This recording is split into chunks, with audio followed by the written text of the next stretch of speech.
Pagtugon sa mga medikal na pangangailangan ng mga residente sa Tacurong City sa Sultan Kudarat, mas pinabilis pa. Ito ay dahil mayroon ng lungsod ng hindi lamang isa kundi 3 pasilidad para sa abot kaya pero dekalidad na serbisyong medikal. Ang mga yan alamin sa sentro ng balita ni Aida Agad ng PIA SOC Sargent. Inaasahang mas magiging mabilis pa ang pagbibigay ng serbisyong medikal ng gobyerno sa Tacurong City, Sultan Kudarat. Ito ay sa tulong ng pagbubukas ng Super Health Center, Dialysis at Tatap Center. Taus-puso naman ang pasasalamat ng mga residente ng Tacurong City sa pagbubukas ng naturang mga pasilidad.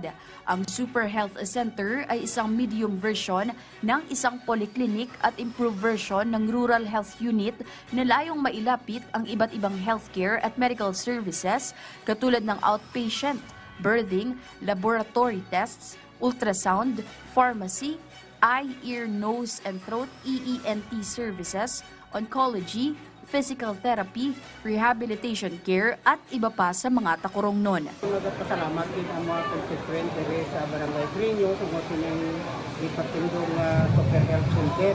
So dako din na benepisyo diri sa among mga constituent.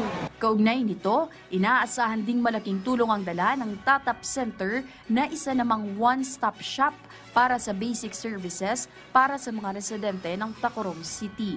Opisyal ding binuksan ngayong buwan ang itinayong dialysis center na inisyatiba ng Tacurong LGU para makapaghatid ng dekalidad na serbisyong medikal sa kanilang nasasakupan. Sa kanan na constituent po sa Barangay Grino, sa malapit ng mga barangay, masalamat din kita na hari na karon diri sa ato ng Super Health. Nga mga dako gid mabulig. Labi ng mga disgrasya diri sa mga edad sa kalsada, highway, kagit bulig sa ilang mga kapansanan. Kasama si Aida de la Cruz Agad, Aurea Maribel Heran ng PIA SOC Sargent para sa Bayan.